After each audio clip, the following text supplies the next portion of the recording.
Recording in progress.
Test.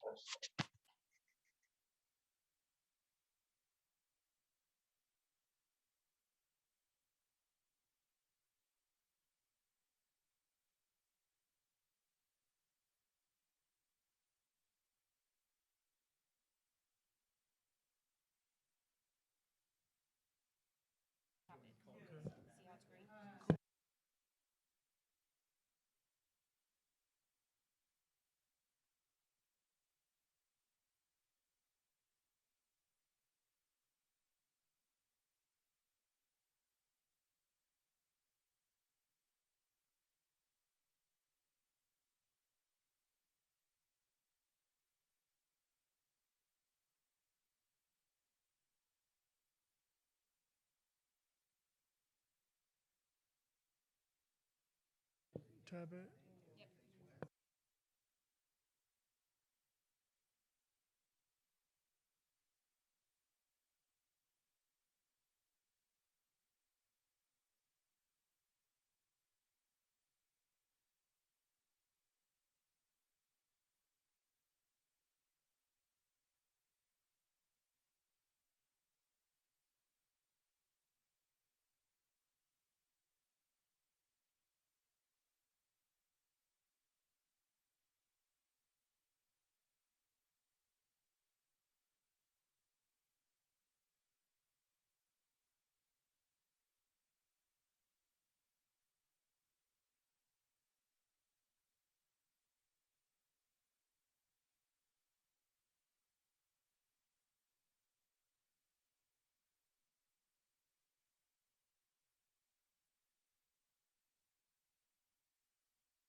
IT, are we good?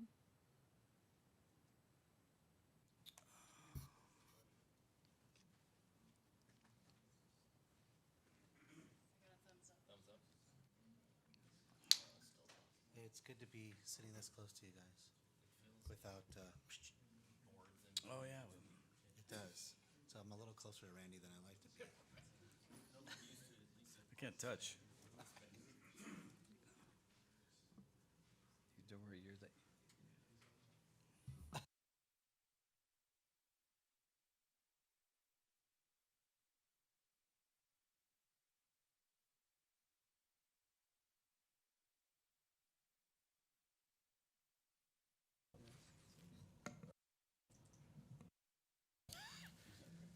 Is this working? Oh, it's not green, but it's working.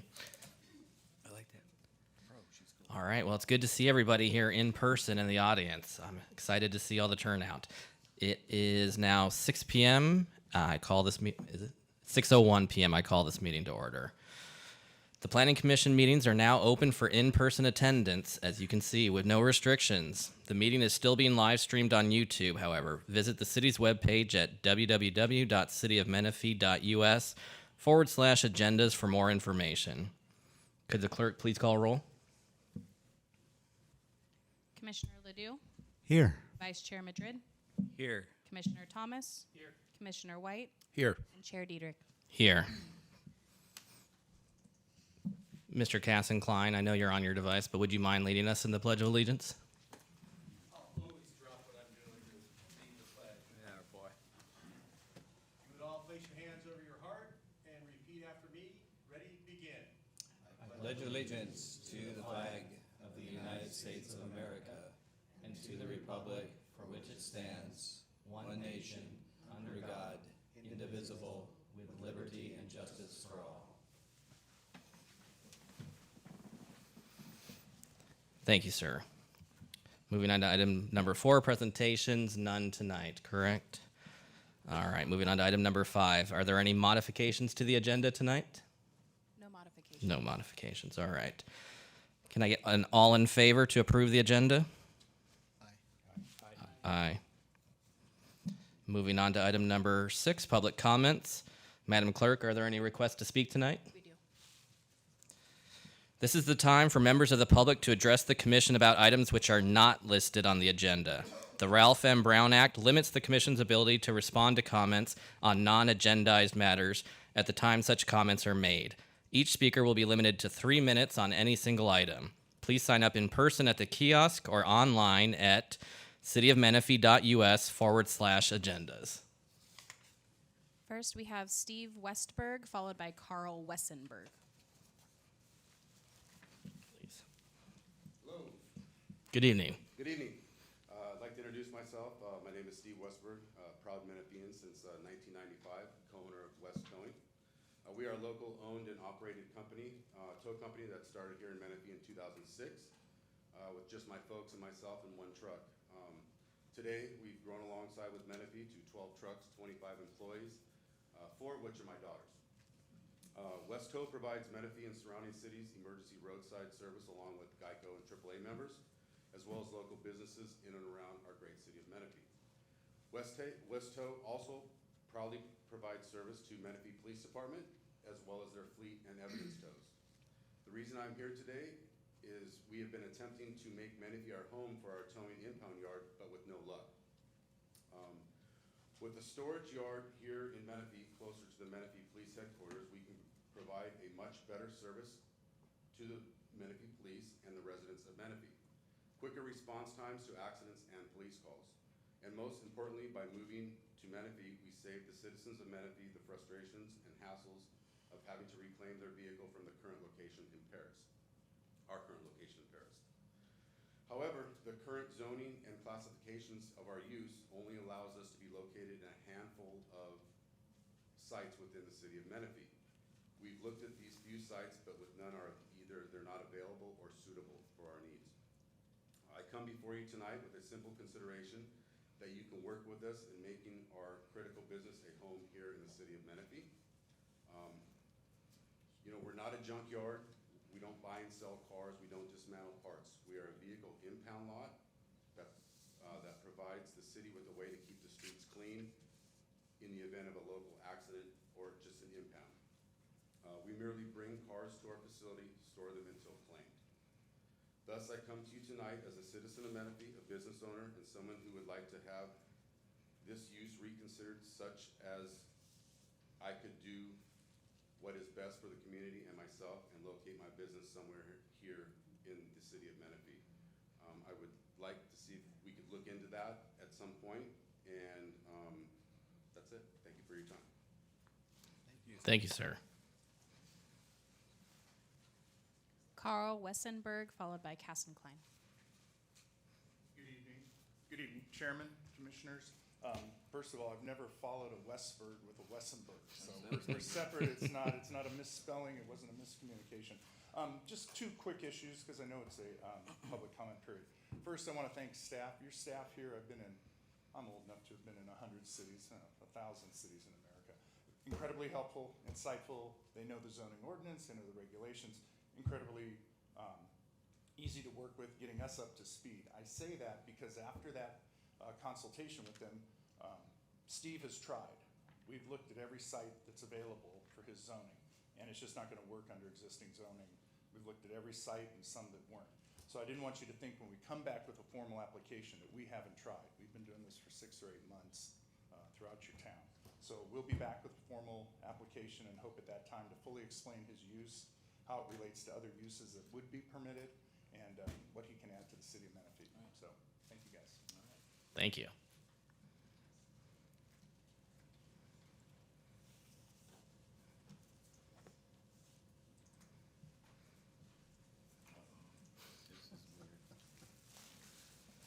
You can't see her because she's wearing a mask, but she's smiling right now. I'm here tonight. I brought some flowers for Tamara Harrison, planner. Tonight is her last night. And the flowers that I brought, I chose this bunch with purpose because they're sunflowers and my favorite color, purple. I've been working with Tamara, or Tamara has been working on some of my significant projects here in the city for, I don't know, Tamara, 10 years? About?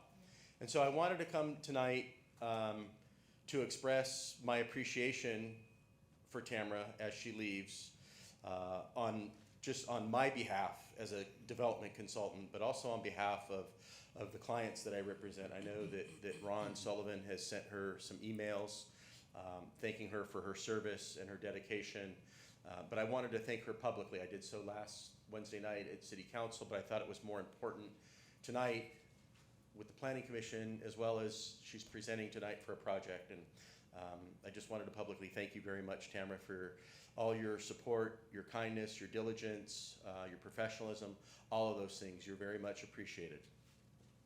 Thank you very much, Casson. I appreciate that.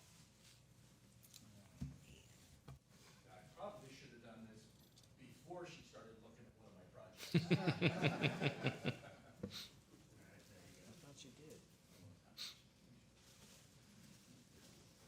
Thank you, Cass, and I'm sure she appreciates that very much. No other comment. No other comments? All right.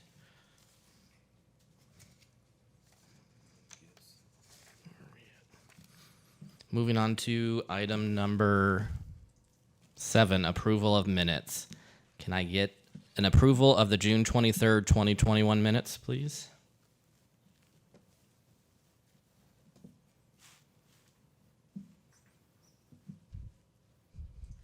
It's not showing on our screens yet, but Sorry, give me just a moment. sure.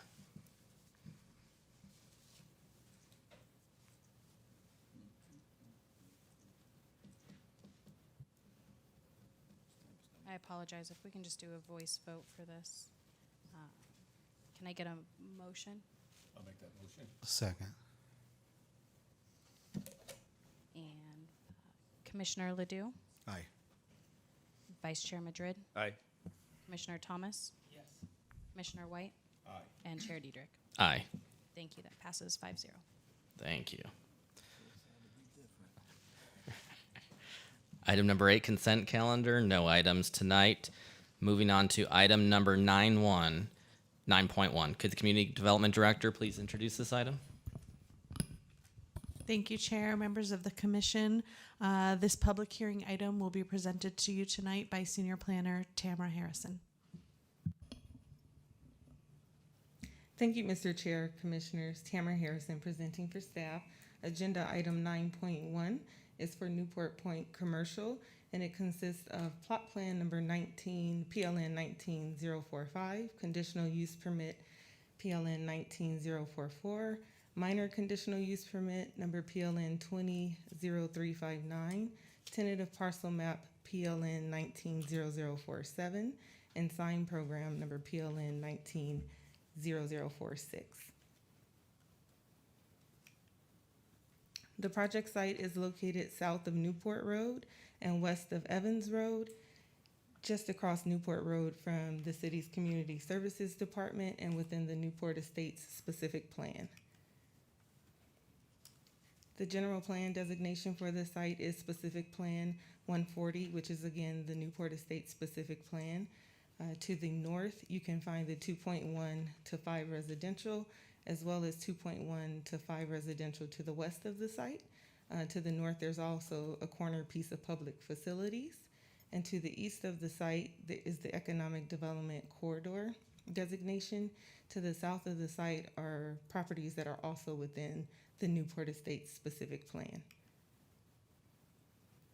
The zoning classification for the site is also Specific Plan Newport Estates. It's located within the planning area number 7, which has been designated for commercial uses. To the north and to the west, you can find the Low Density Residential 2 designation, as well as public facilities. And to the east, you can find Economic Development Corridor Newport Road.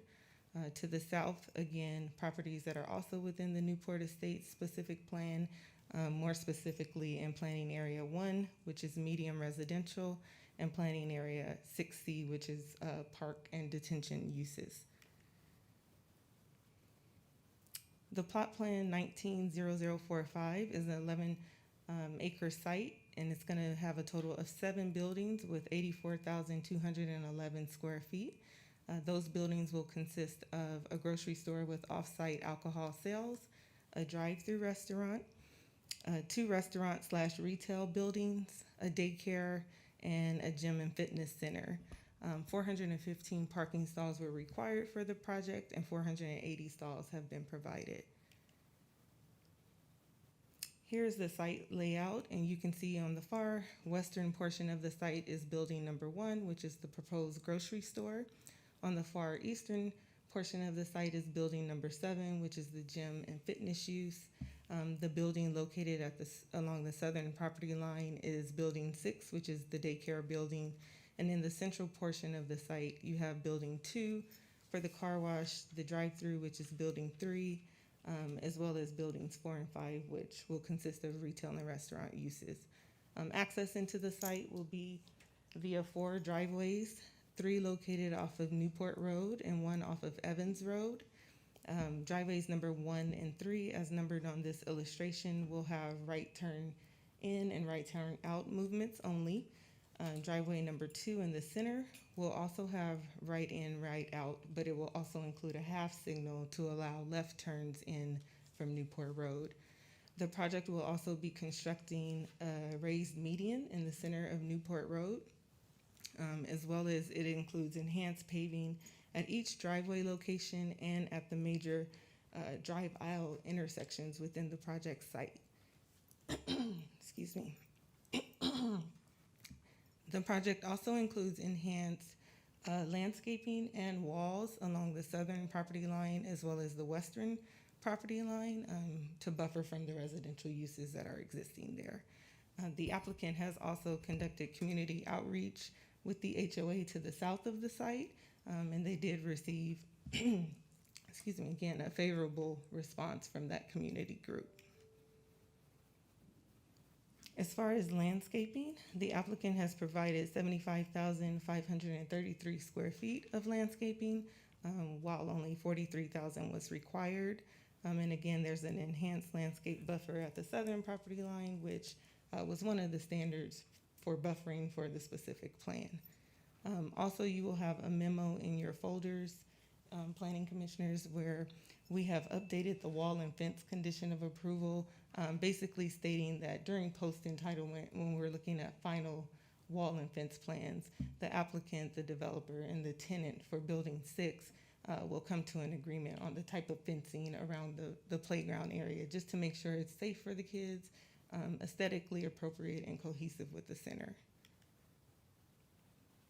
The tentative parcel map for the project includes the division of 11.14 acres into 6 commercial parcels, and it also includes 1 lettered lot for roadway dedication purposes along Newport Road. So each building that's proposed in the project will be located on a separate lot, with the exception of parcel 4, which will also contain buildings 4 and 5. The architecture for the center includes a flat roof contemporary architecture with cornices. There's stone veneer treatments. Buildings carry over metal trellises, fabric awnings, metal vine or planted vine trellises that will be wall panels on various sections of the building as well. So this is building 1 here. The elevations from all directions there. This is the car wash building, and you can see the articulation, the canopies, the planted wall vine, trellises, as well as the stone is also carried over to this building, as well as the canopies for the car wash. Here's building number 3, again, incorporation of stone, the metal canopies, the colors similar with other colors in the center. Buildings 4 and 5 are very similar. Again, they use more of the fabric awnings over some of their tenant spaces, but there's banding included, nice architectural details for aesthetic purposes. There's building 5. Here's the daycare, again, incorporation of the stone, the fabric awnings, metal canopies as well. And lastly, here's the EOS fitness building, which is right at that corner of Newport and Evans. So the eastern elevation will have stone treatment up higher for that reason, the eastern and the north, since that's the most visible corner when traveling in that direction. The project also includes a master sign program, and the sign program is going to include regulations for both tenant signage as well as freestanding signage. The project also did already approve the elevations for 3 freestanding signs. There will be 2 monument signs, one located at the center driveway off of Newport Road and one located off of Evans Road at driveway 4 in the previous illustration. The corner of Newport and Evans Road will include a project entry treatment as well. And here are those elevations. So you'll see the project entry treatment as well as the monument sign they carry over the stone veneer that was used on some of the buildings throughout the project. The corner treatment will also have a cascading water fountain feature and concrete caps as well on both signs. The project also consists of 2 conditional use permits. The first conditional use permit, PLN 19044, is for the drive-through car wash. So essentially the underlying zoning required that car wash uses be approved through a conditional use permit. So that's why you see that separate. And then the minor conditional use permit is for the alcohol sales for off-premises consumption for the grocery store building, which is building number 1, and also includes public convenience and necessity findings for the building number 1. So public convenience and necessity is required by the state's alcoholic beverage control whenever a particular census tract has an overconcentration of alcohol licenses. So in this instance, ABC determined that this particular census tract that the project falls within currently exceeds the number of allowable licenses, so public convenience and necessity findings were required. So per alcohol beverage and control, 2 off-sale licenses are allowed within the census tract, and they currently have 7 active permits at various locations throughout the city. So Target, The BevMo is no longer in operation here at the city, but that license is still active. It's just considered surrendered at this point. There's the Menifee Car Wash, CVS, Menifee Arco, Texaco, and Aldi's. In reviewing the public convenience and necessity and the associated findings, staff found that it was consistent with the General Plan and Development Code. It would not interfere with the quiet enjoyment of neighboring residential properties. It would not result in an excessive number of similar establishments. The store is primarily engaged of the common grocery store items, and then also noticing was sent out to a 1,000-foot radius, including schools, parks, and playgrounds. A mitigated negative declaration was prepared pursuant to CEQA for the project, and the M&D found that the project will not have a significant effect on the environment with the incorporation of mitigation. So with that, staff recommends that the commission conduct a public hearing, adopt a resolution adopting a mitigated negative declaration based on the findings incorporated in the initial study and the conclusion that the project will not have a significant effect on the environment, and adopt a planning commission resolution approving tentative parcel map 37071, subject to the attached conditions of approval. Adopt a planning commission resolution approving plot plan number PLN 190045, based upon the findings and conclusions incorporated in the staff report. Adopt a planning commission resolution approving conditional use permit number PLN 19044 to allow for the drive-through car wash, subject to the attached conditions of approval. And finally, adopt a planning commission resolution approving minor conditional use permit number PLN 200359 for the sale of beer and wine and spirits for off-premise consumption and public convenience and necessity findings for building number 1, subject to the conditions of approval. This concludes staff's presentation, and I'm available for any questions. Thank you. Thank you, Ms. Harrison, for that detailed presentation. I'm glad we were able to, excuse me, glad we were able to see you one more time before you left. So thank you for that. Excuse me. Commissioners, any questions for staff at this time? Yeah, I got a question. What's a half signal? Where else do we have one in the city? So I'll turn it over to Engineering Yolanda Makalala to answer that question. Thank you. So to answer the first question, a half signal is actually a signal that would allow the westbound traffic to be able to make a left turn into the site. And then the westbound through traffic will not stop.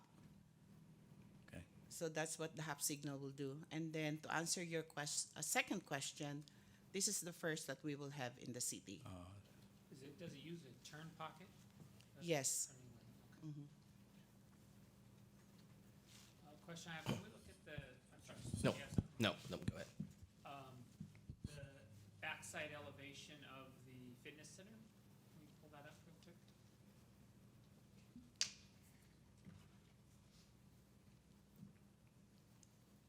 IT, can we get the PowerPoint up again on the elevations for the fitness center?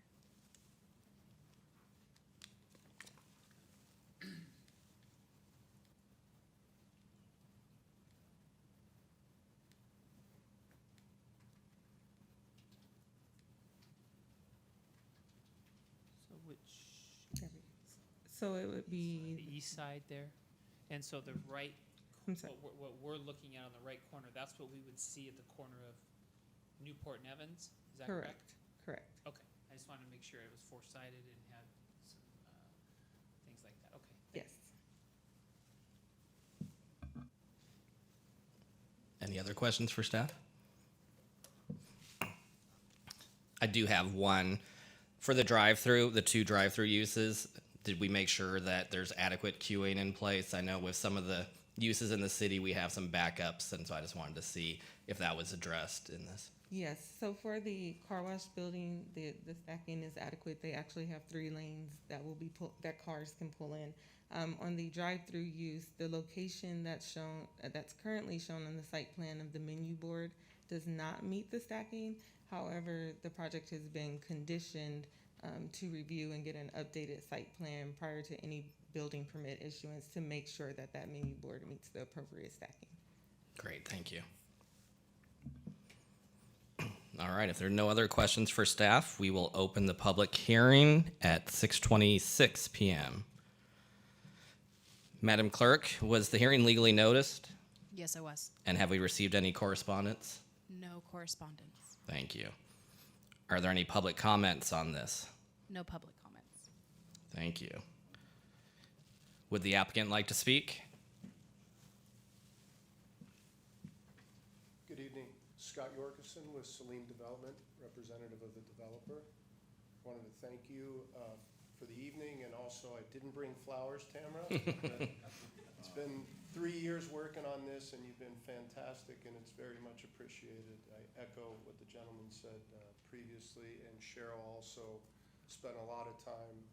It's a very unique project from a standpoint of the dimensions and the way that the land actually lays out. It's not very deep. So we've gone through a lot, and I think we're very proud of what we're presenting to you guys tonight, to your city. And again, as always, she did a great job presenting.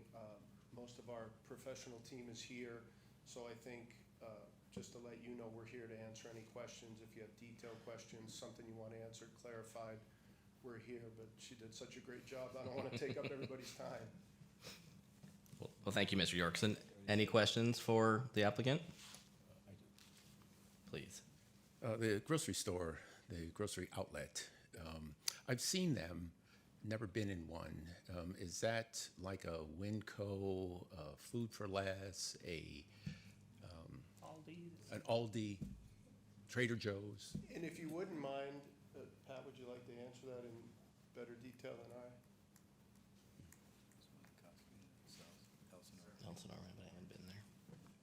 Good evening, everyone. My name is Pat Barber. I'm with Grocery Outlet, Vice President of Real Estate. I've been working on grocery stores since 1978 in real estate. I've seen a lot. All those names are very familiar to me. I've only been with the company for just under 2 years, but I've watched them, since for decades. It is a unique offering in all of the United States. It offers 5,000 to 6,000 different items, stock keeping units, so a significant variety. In Aldi, for example, is typically 1,700. Ralph's, Ralph's were Food for Less. I worked for both. They were one company, merged together. Ralph's could have 40,000 SKUs, a huge store with all kinds of variety. Food for Less, a little less than that. But what's different, there are two differences, significant differences between a grocery outlet and a mainstream Stater Brothers down the street or whatever you might point to. One, half of the product that we sell, our prices are very low. We're a quote-unquote extreme discounter. The stores are beautiful on the inside. It's not a warehouse-style store or anything like a Food for Less, for example.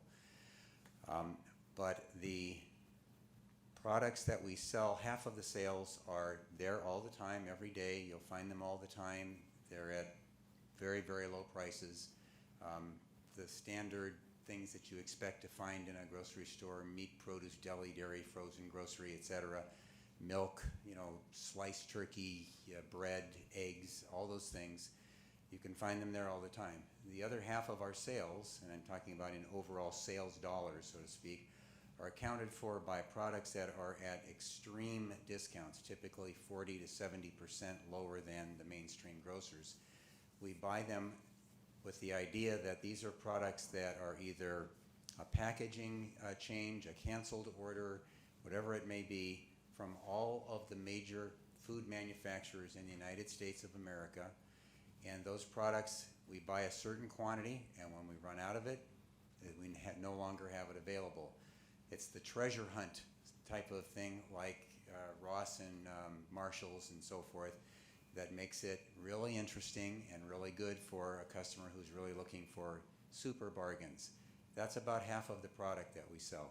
We have an ad We operate the store, with check stands and so forth, just like everybody else. The second thing that's different about our company is the stores are actually operated by someone who lives locally and is the owner-operator of the store. They're not our employees. They hire their own employees, they make their payroll, they do everything of the operating expenses of the store, and in general, it's very close to literally true, half of the gross profit dollars, which is the difference between what we pay for the product and what we sell it for, is given to the IO, independent operator, and half is given to Grocery Outlet, who buys the products, who pays the rent, who does a variety of other things, and we're both profitable. We're a public company. We have 401 stores now, just opened one last week in Santa Clarita, and we're very strong financially. We were started in 1946, but that independent operator model gives the store very much a local emphasis in terms of the products that are offered and the way that the store is operated itself. There you go. Thank you.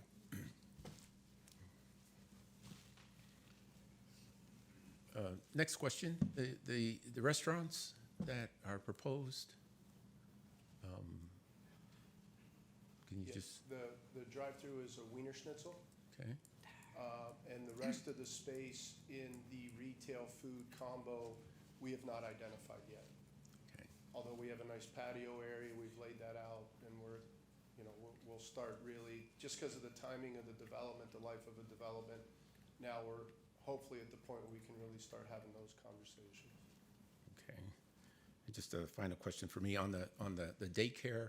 What's the anticipated capacity for the daycare? I don't know their exact capacity. It's a 10,000 square foot building, but I don't know exactly what is it? 160 students. Okay. Thank you. Commissioner Thomas, do you have a question? Yeah, it's not necessarily a planning commission requirement, but I'm just interested, what, I noticed on the playground, and in here in the change was you're gonna review a wall and fence plan. What wall and fence plan are you kind of leaning towards? And I asked that in a security perspective of protecting the kids when they're out there. Is it a 8-foot fence? Is it, I don't know, I'm just, it's a different world. Yeah, no, it's a great question. Obviously, we deal with the tenant directly, and I know one of the things early on when we started talking about it, that it can't be visible. That was a big driving factor, so you can't see in. Oh, okay. For safety, so that was a big one.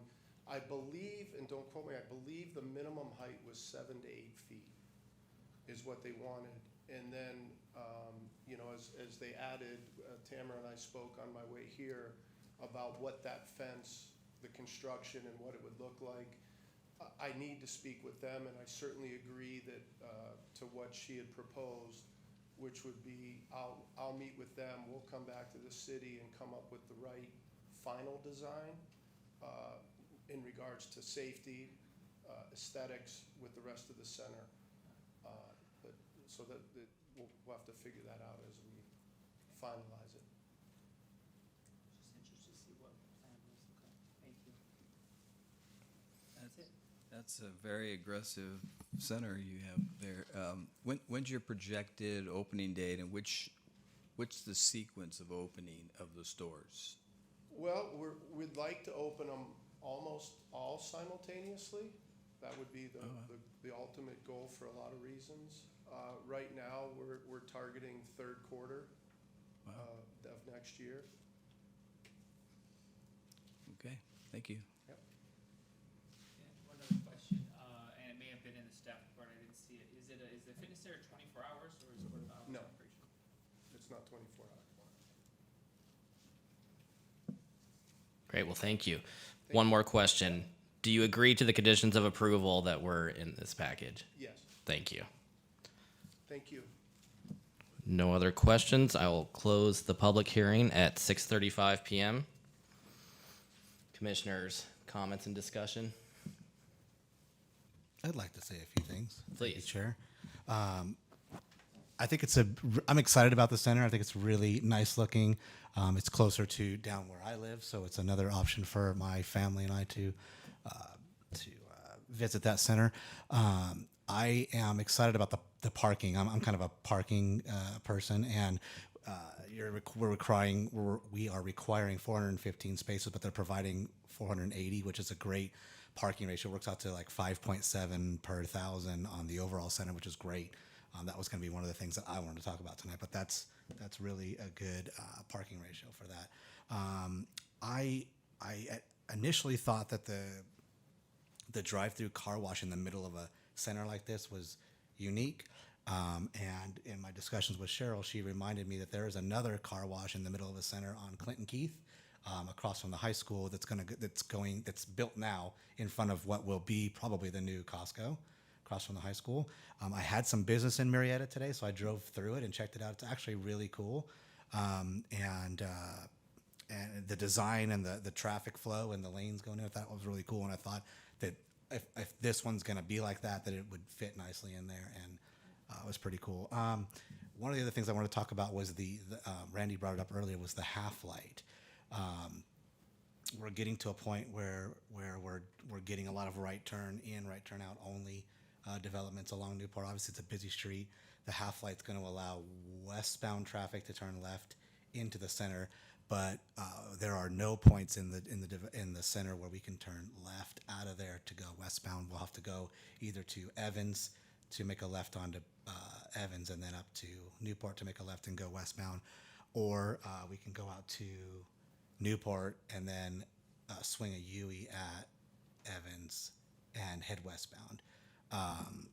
In my discussions today with Yolanda, we were talking about the reason for that is the distance between the half-light or Evans Road. We need to have a quarter mile distance to be able to effectively put in a full signal to allow that left-hand turn, and we don't have that space. Is that correct? That is correct. Okay.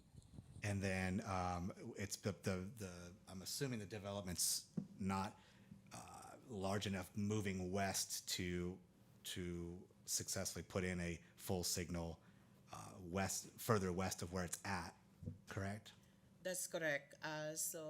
Actually, the distance from Evans, the existing signal at Evans right now, to the western boundary of the project is just about a quarter mile. Oh, wow. Okay.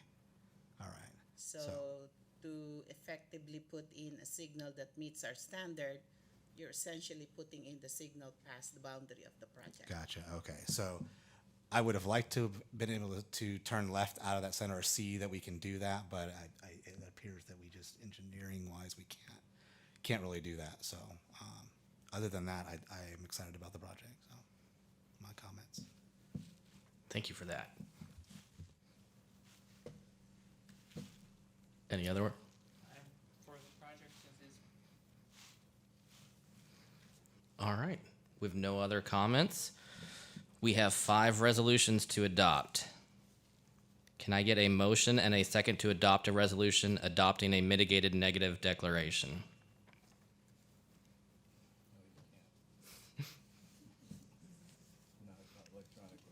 I'm sorry, gentlemen. We're going to do voice vote. Sure.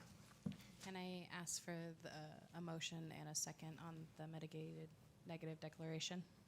So moved. I'll second. I apologize. Who was the second? I did. Commissioner White.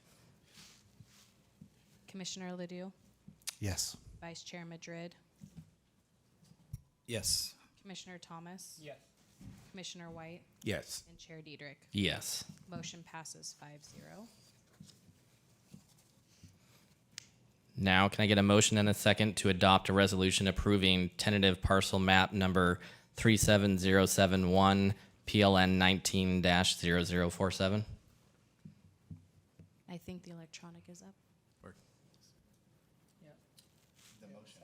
Oh, there we go.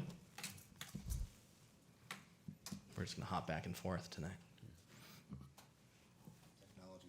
It's going through the plexiglass.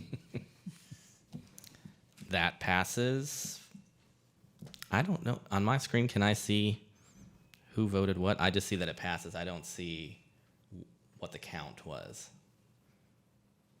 I'll look into that, but that was 5-0. Thank you. Now can I get a motion and a second to adopt a resolution approving plot plan number PLN 19-0045, including the amendment to the COAs that we were presented tonight, and the sign program PLN 19-046.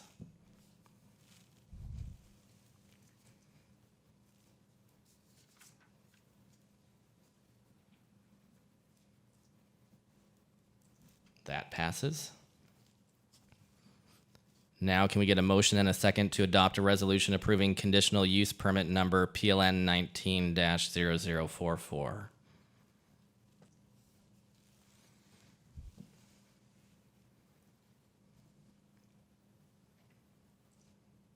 That also passes. Finally, can I get a motion and a second to adopt a resolution approving conditional use permit number PLN 20-0359?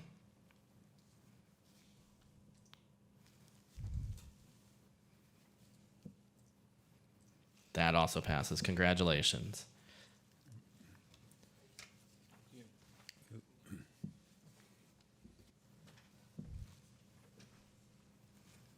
At this point, I think we're going to take a pause for something not on the agenda. Yes. It doesn't need to be. There's no.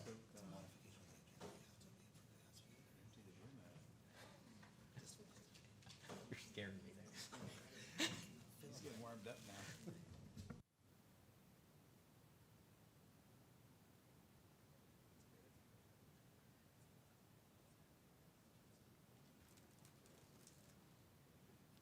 Thank you, Chair, members of the commission, residents that are watching, and those in the audience. I too wanted to take an opportunity before Tamara left us this evening to recognize her for her years of service and dedication and being an amazing member of the planning team. So I have a certificate of appreciation to Tamara. She was hired here at the city as an associate planner in May of 2014. Was promoted to a senior planner in May of 2018, has been with us for 7 years, and will leave us with a gap on our team. But I wish you well. I don't. If I can ask, could the commission come down and we can take a photo, please? Please. No, don't want her to leave. Sorry, Lou.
Commissioners, thank you for taking the opportunity and allowing us to do that and recognize Tamara.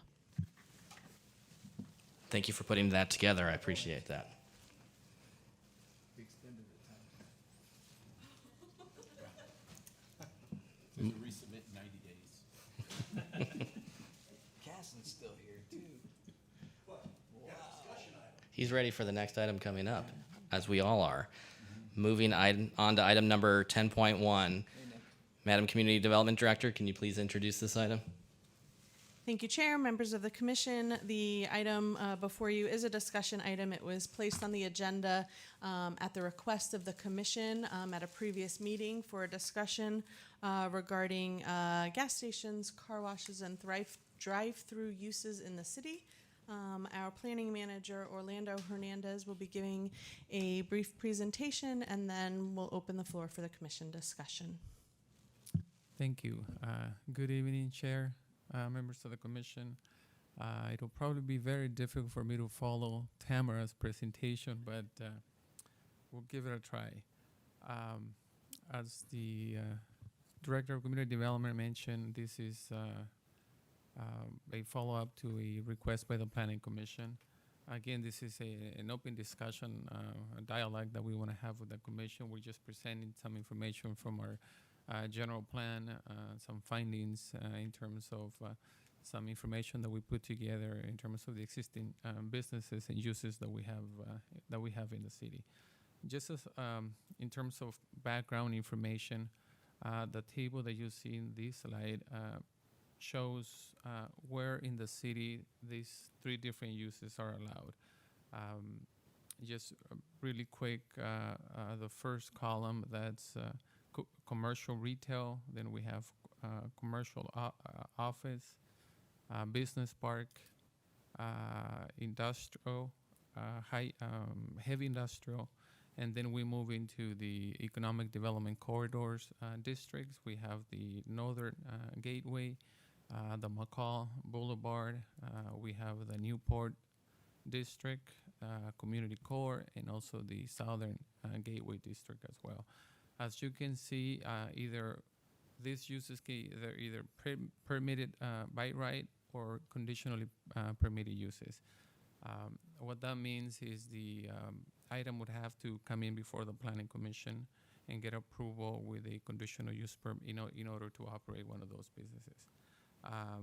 In other areas of the city, we do have some commercial properties as well, and that will be the Menifee North and also the Cal Neva specific plan as well, that also allows some of these uses as well. What I like to state is that regardless if this use it's conditionally allowed or not, we have generally planning staff has good planning practices. We have findings that we have to make. There's development standards that we have to follow as well. And just because the use it's permitted or conditionally permitted, it doesn't mean that staff would recommend approval. Obviously, we would have to analyze each project and see what issues that project represents or brings to the neighboring properties. So just so you get an idea as to what the process is and what tools we have in our toolbox in order to review this type of projects.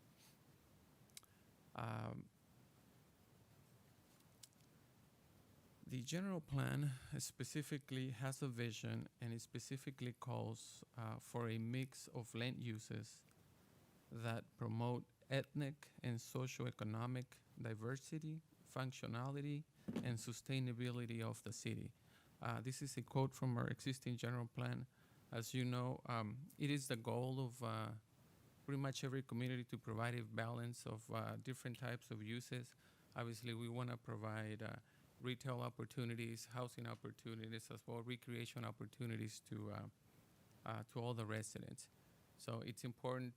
We don't want to be just a housing, a bedroom community. We don't want to be industrial community either. So typically you want to provide various types of uses. So it is important that we provide the services that the residents need. And usually what happens is that you have most commercial uses that get established in commercial corridors. In this case, you have Ethernet, which is an industrial commercial corridor. You also have Highway 74. Obviously, the core of the city, you have Han and Newport as well. And then on the south side, you have Scott. Those tend to be your commercial corridors, and most of those commercial uses will most likely be established in those areas. There are some pockets of commercial that are scattered throughout the city that you may see those types of uses as well. We did an inventory of the existing uses that we have, and in terms of gas stations, as listed in this slide, we have currently 12 in operation. The commission has recently approved 5 that are currently under construction, and 2 that just received approval recently, and 2 applications that came in as a pre-application process. So if all of them get constructed and approved, obviously we will have a total of 21 gas stations currently. In regards to car washes,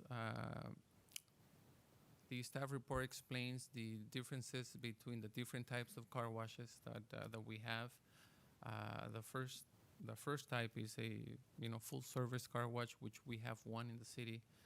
There's 3 what we call express car washes. That's the ones that you take your vehicle through the tunnel. They do provide vacuum services, which you do that yourself. And then the third kind, that's the one that's in combination with a gas station that you just basically take your vehicle through the tunnel, and usually they don't provide vacuum services. So with those, we have 1 full service again. We have 3 express car washes, 5 combination car wash gas stations, and currently 7 combination gas stations and car washes that are currently under construction as well. In regards to drive-through restaurants, obviously there are other types of drive-through establishments as well, bank, and perhaps other, a pharmacy that's also a drive-through. Those are not part of the numbers. We specifically just collected data on fast food drive-through restaurants. And currently we have 25 in operation and 10 that are currently under construction. Again, I'm just going to show you the 4 main commercial corridors that we have in our city, just so you get an idea as to where those businesses are located. For your reference, the different colors, obviously the green ones represent the restaurants. If it has a number, that means it's currently in operation. If it has a letter, that means it's either under construction or just recently got approved. The orange gold color, that's a gas station, and the purple, that's a combination of both gas station and a car wash. Again, this is the Itana corridor this is the section mainly on the east side of the 215 freeway. The next corridor, this is the Mccall Boulevard, just mainly around the interchange, 215 and Mccall on both east and west. And as you can see, perhaps there's a few more establishments in this smaller scale of area. And the PR, that's one of the pre-application requests that we have. As you probably imagine, this is our most intense corridor that we have. It's the corridor that provides the most commercial property, and consequently, this is where most of our establishments are located. This runs pretty much east and west throughout the city. And I apologize, I don't have a specific number for each of those areas, but that's information that we can provide if it's needed by the commission. And lastly, we do have the southern corridor. Again, it's surrounded by rural properties. It's still mostly underdeveloped, but we do anticipate that perhaps more. There's a few projects that have been approved by the city in the past, and potentially will allow for future commercial establishments to establish in that area. So with that, we are open for questions, and we would like to have a discussion as far as what the commission would like to ask us to either do additional research or just get you some additional information.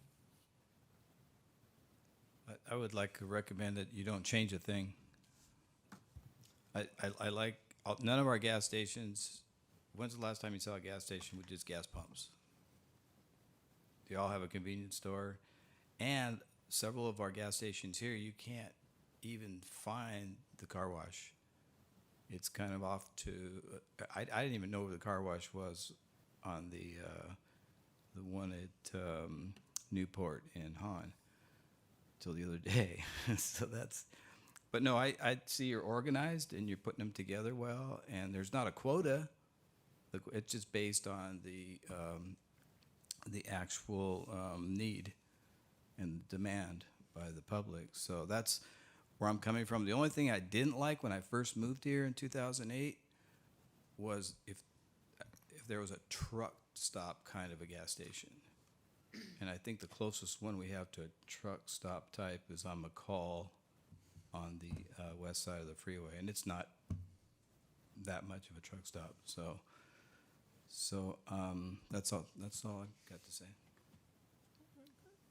Commissioners, if I can add one more thing, and I apologize for not putting it as part of my presentation. Typically, as part of the development process, we go through obviously review process, and initially we may have requests that have multiple, either multiple drive-through restaurants or different types of uses. And what you see at the end of the process is substantially different than perhaps what we initially get submitted. So we obviously analyze the project, and at times we recommend changes to the public, and at those times, in many cases, it is to perhaps eliminate drive-through establishments and add different types of uses where we feel it's adequate in those particular areas. Let me add something else. So the reason I think this came up right now is Commissioner White questioned. Mm-hmm. Chris, and Commissioner Thomas, what were you questioning? What my biggest issue, and I think your graphic and the map clearly displays what my concern was. One, that there is a high concentration in those areas, especially in our district on Mccall, and of course we see it on Newport because that's where the major development is. But if you look to the south of that, and if you look at the overall picture as a whole, you don't see any of that below that. And that may be because of the way Menifee's set out, maybe the way, Menifee is zoned for those areas. There isn't any economic development. It's only really set aside for housing. And so, the concern was, if the statement is made that services needed in the community, well, we're a community, a whole community with different districts, is the expectation that the people below that southern line or that Newport line, they have to get their services by coming up to either District 4 or coming up to Newport to get all those services, seeing that there's none in their area. It's a timing thing. So yes, you're right. There are no services there, but the only commercial land designated is at the interchange at Scott Road. So that entire corridor, once you get beyond the interchange area, is designated with a land use for rural residential. So that was the vision. And, I know you're speaking in districts, but we don't land plan in districts. We land plan for the entire city. And yes, so the zoning is for commercial along Newport, Mccall, Ethan-Ack, and Highway 74, and a small portion at Scott Road. Right. And because those areas had the available space and the available zoning is why we're getting 7, gas station, car washes in a 2-3 mile radius. Well, available zoning, market demand, and travel trips, right? We talked about in the past that those uses are vehicle-centric, and those corridors have those trips on them. Mm-hmm.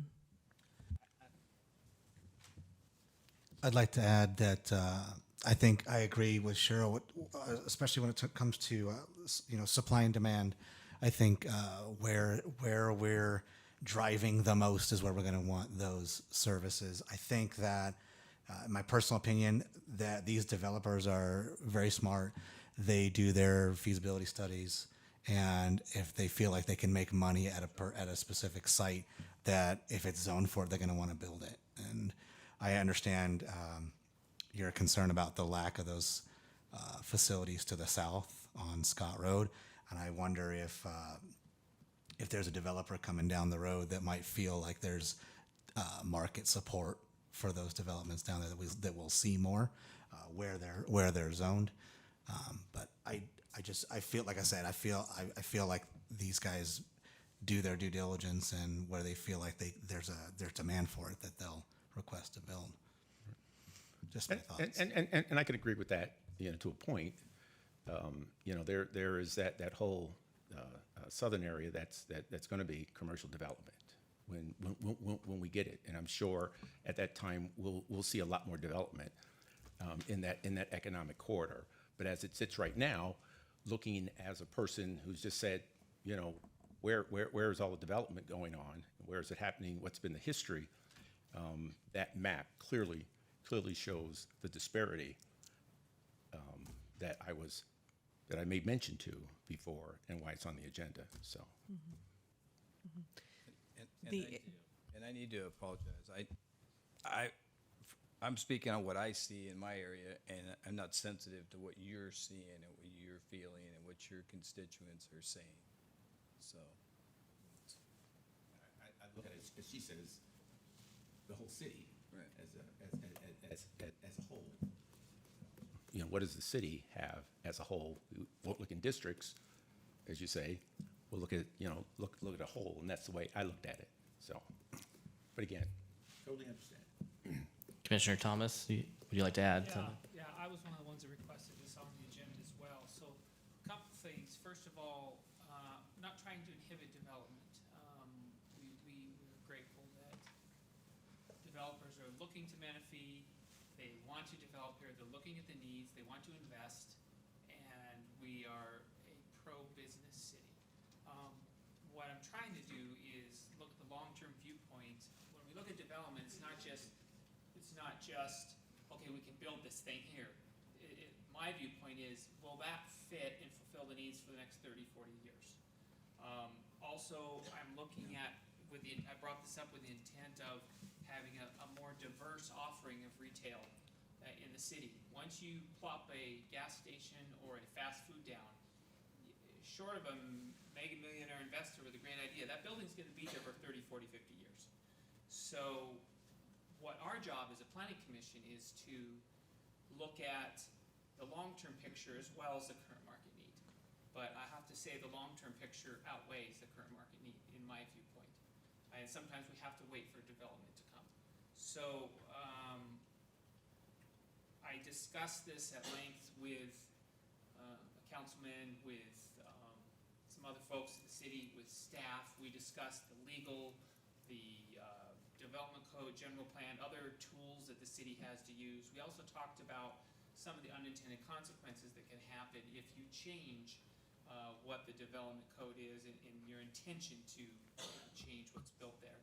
So I kind of came to the conclusion that we could work within possibly the existing code. However, and staff has shown that they could do this, is depend on the staff as a good filter for the projects coming in.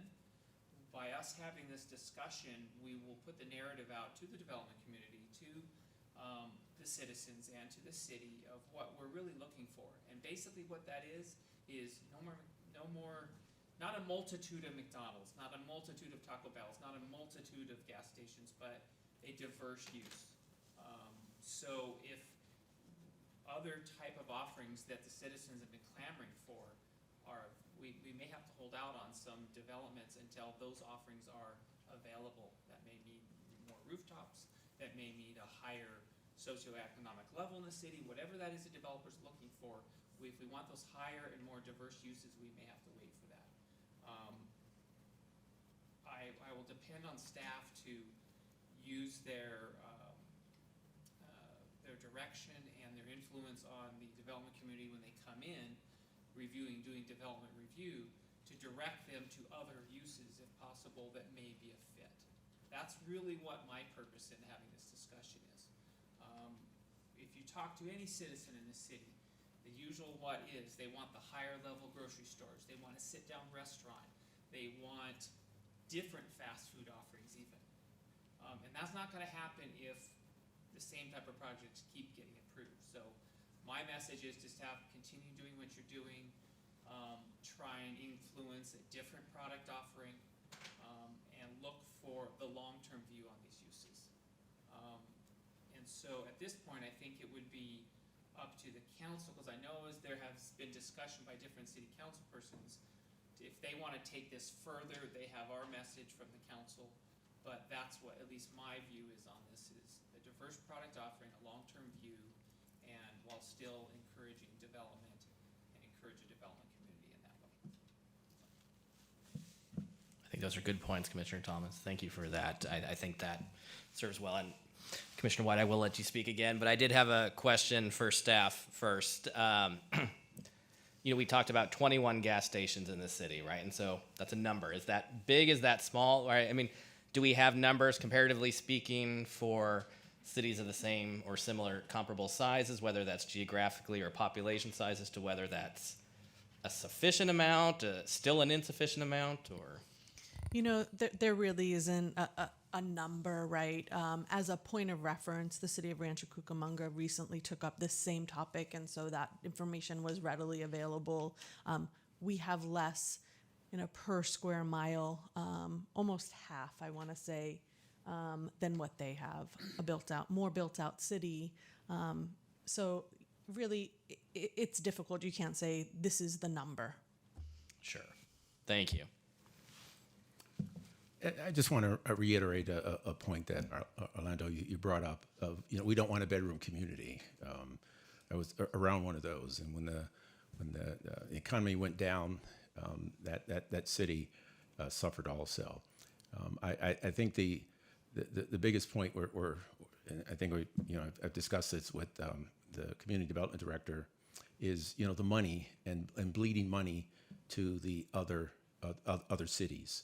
And so having those services, those facilities, those places, as Commissioner Thomas said, places to shop, having that variety is going to keep more money in the city and not bleeding out to other cities and losing that money in the city's coffers. And so that's just one of the points. Just want to reiterate also, because I have seen cities that have gone that path of the bedroom community, and there's nothing but housing.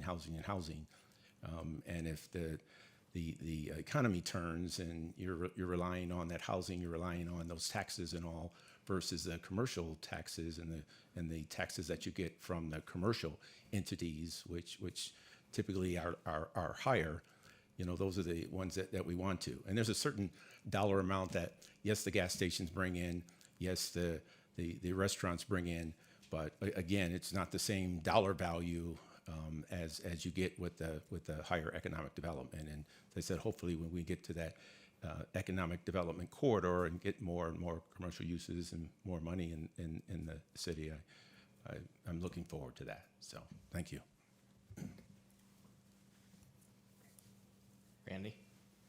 Community Development Director, Commissioner Thomas came up with some great points, visions, and idealistically, would you say that you are thinking the way what he's asking for already? Isn't that what you have in mind? That he summarized very well, I would say, staff's professional approach when we are approached with development projects, looking for, highest and best use, quality development, a mix of land uses, a mix of different retail types. Yes, we have those tools. It's what we do every day. Because you're working it, and your your economic development director's working it. And I want to recognize our economic development director, Gina Gonzalez, is here available for any questions. But yes, we do work in tandem on a daily basis to ensure we get those types of quality uses. It's good to reiterate, we hear what the community wants. We thank you for sharing again what the commission is looking for. That is helpful for us. So what we're hearing is balance. Is what we're hearing. And I'll make one other comment. I've had discussions with Gina and other members of the staff that the city puts a lot of resources in trying to attract these other, the citizens, the city puts a lot of resources in trying to attract these other type of retail and commercial outlets. But it is up to the city to filter those out, because not necessarily every development that comes to the city is one we want. So I understand that they're working very hard to get that, and they're trying to attract that. I would second that. The economic development director does a very good job at trying to seek a good combination of businesses into the city for what we need currently and what we need on the longer term scale. So I do commend her for that, and I know the hard work she puts in, as well as the staff filtering out the applications as they come in and working with the clients to make the best projects that we can get for the city. Chair, we do have a public comment as well. Any other discussions between the commissioners before Mr. Klein comes up and talks to us? Mr. Klein, please come up.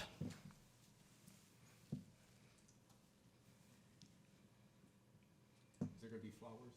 Thank you, Chair Dietrich and commissioners. I honestly, I wasn't planning on speaking about this, but since some comment and discussion came up regarding the Southern Gateway, Chris, as you know, and Randy, you know, and I think Ben, you know also, I represent the Junction, the 50 acres on the northwest corner of Scott and Hahn. For those of you that don't know, that project was originally approved with Costco's and Home Depot's prototypes and, gosh, I don't know, an additional 250,000 square feet of commercial. So it was shovel ready, and it didn't come. And the reason why it hasn't come to that area, in my view, is there's not enough housing along that corridor. All along Scott Road, as Cheryl mentioned, is rural residential. So you don't have the density. There are no job centers. As some of you know, I represent Commerce Point, the 50-acre industrial park to the south on Ziders Road, to the south of Scott Road. And hopefully we're going to be getting that off the ground again and building more buildings, which will bring jobs, manufacturing, and jobs. So that will help things. But really, you know, the big obstacle to that is the off-sites for that project are around $12 million. So until you have that anchor tenant, I mean, it's just not feasible. You know, Scott Road is a 6-lane major. Hahn is going to be 4-lane, and then at the intersection, including, you know, right turns, left turns, and those things, and then the storm drain to handle the storm water through there. So those are things that that certainly the average resident doesn't understand as to why these things aren't coming. And you know, I was a planning commissioner as well before I got into consulting, so I don't expect that you gentlemen would understand the whole picture, the comprehensiveness of it. So there are a lot of other things that go into why hasn't development come. The only other thing, you know, sitting out here and listening, and maybe not from the legal perspective, and admittedly I'm very sensitive, but what I'm hearing is spot zoning. So I would be very cautious. Some of the discussion that's going on about how we can filter out and choose where, you know, it's not how planning happens. And I think one of you mentioned something about unintended consequences. So just be cautious of that. I understand the balance, and certainly I want that as someone who represents commercial brokers. I currently don't represent home builders, and just try and bring quality projects to the city. But that's really been the major obstacle is not enough rooftops, not enough ADTs or average daily trips, and then off-sites. So thank you for allowing me to comment. Thank you, Cass. And I would like to reiterate that, yes, I think my personal feeling, and I think the rest of the commissions as well, is that the intention of this is really it's bringing in the best possible projects and not so much specific uses necessarily or spot zoning, as you mentioned, right? I don't think that's necessarily the intention, even if we would maybe like to see less of some things and more. I think the overall idea is just getting the best projects. Like, you know, tonight I think was a good example of a good project with a mix of uses like that. So, anything else on this matter? I just want to just comment back. You know, one of the things, you know, I understand being in this environment, but as you said, a lot of the residents don't know, don't understand, and when the city is built for bringing more people in, more jobs, more housing, more homes, people are promised certain things and said, we're going to have this, we're going to have that. And then the years go by, and things don't happen. And so when that happens, you know, people say, okay, you said we had to have enough rooftops, okay? How many rooftops do you have to have in a certain area? Homes are still being built. What's that magic number, you know, for the rooftop? So it really is a kind of an issue with, you know, listening to the public and listening to what, you know, BIA builders and things say, we're going to bring it, build it, they'll come, and then they build it, and then it doesn't come. So those are the issues that you hear from the public, and you hear that, you know, maybe don't understand all of those factors that you brought up. But those are the things that causes kind of angst in the community when you say, you know, 6 years, you know, we're going to have, you know, the center over here, you know, and then you don't have it. So that's all I wanted to bring up. And I forgot to say one thing, if I could just. One last comment, sure. Yes, thank you. And I've said this before. In the waiting, and look no further than the south to Murrieta, look at the triangle. Okay, people call it the Golden Triangle. I call it the Tarnished Triangle. Because the city demanded that Andy bring quality projects, and I'm not faulting the city, and Andy has held out. It's a very valuable piece of property. However, the uses that the city of Murrieta would have liked to have seen gone there have gone to Temecula. So the market area is served because the market area isn't limited by city boundaries. So just be real cautious of that, because you guys know, I live in Murrieta. I love my city. And we've made a mistake there. And that's not a criticism of any individual or group of individuals. It's just the way things happened. And so I would hate to see that happen with the city of Menifee. There's valuable property. And so it's finding the balance. What do you hold out for? What do you compromise with? So just encourage you to keep that in mind. Thank you. Well, I'd just like to say that all this was tonight was discussion and transparent. So there is nothing else going on here. That's all.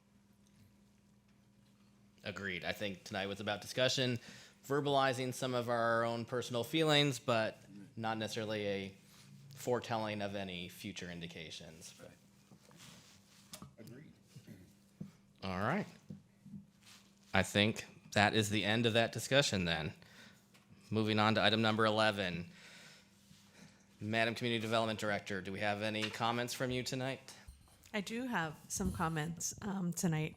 First, I'd like to take an opportunity to introduce to the commission and the community Daniel Padilla, our Deputy Director of Public Works and Engineering.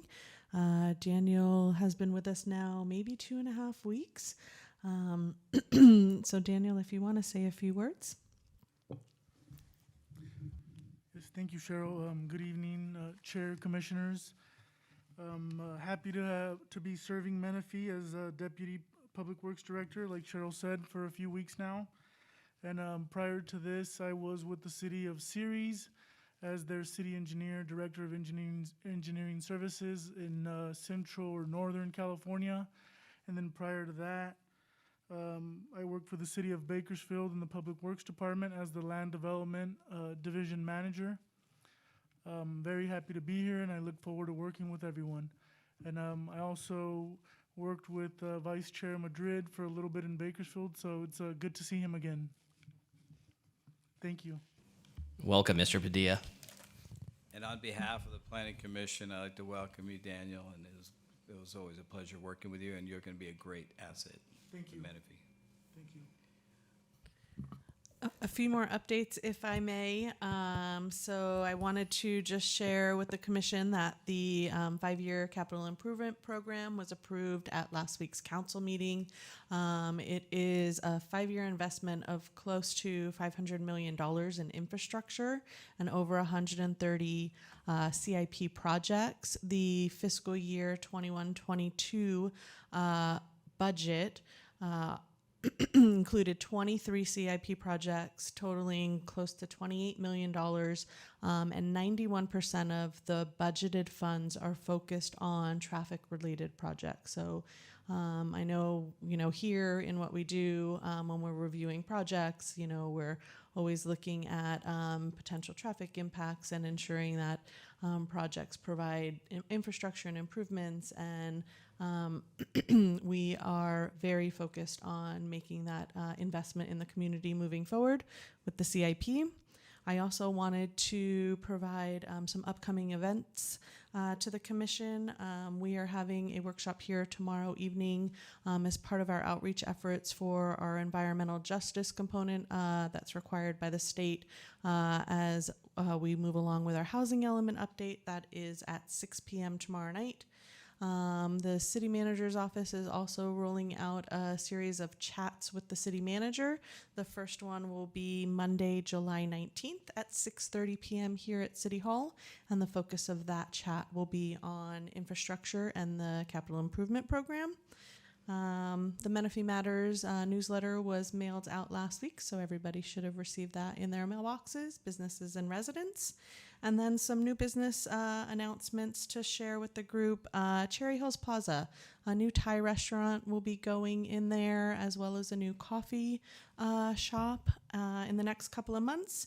And then over in the Ralph Center at Antelope and Newport, we're expecting a new restaurant there in the next couple of months. It's called Savage Kitchen. It's a Vegas-themed healthy eating sit-down restaurant. So those are coming soon. And that is all I have on my list of notes. But if you have any questions, I'm always happy to answer. I had a couple questions regarding those. I know I don't even put you on the spot, so if you don't have the answer, then that's fine. I'll wait. But the coffee shop in Cherry Hills, is that replacing Jitters or Yojo? Right. Yeah. Thank you. Yes. Okay. So it's a new applicant going in there. Okay. Mhm. Great. And then the Savage Kitchen, are they? I know there was some talk that it was going to be an off-site cooking kitchen, right? So they were going to make meals, a prep kitchen separate from the restaurant. Both. I see Gina saying that it's going to be both still. Okay. Right. Good. Thank good. you. Thank you. I didn't have those details, but she is in the window. Luckily, we had her tonight, so I didn't have to, again, make you feel bad. Thank you, Cheryl. Fine. Thank you. Cheryl, do we have a tenant for the Smart and Final building? We continue to work on that site. Close. All right.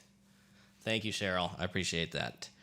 Any additional future agenda requests? None at this time, at which we will adjourn the meeting at 7:23 p.m. Thank you, everybody.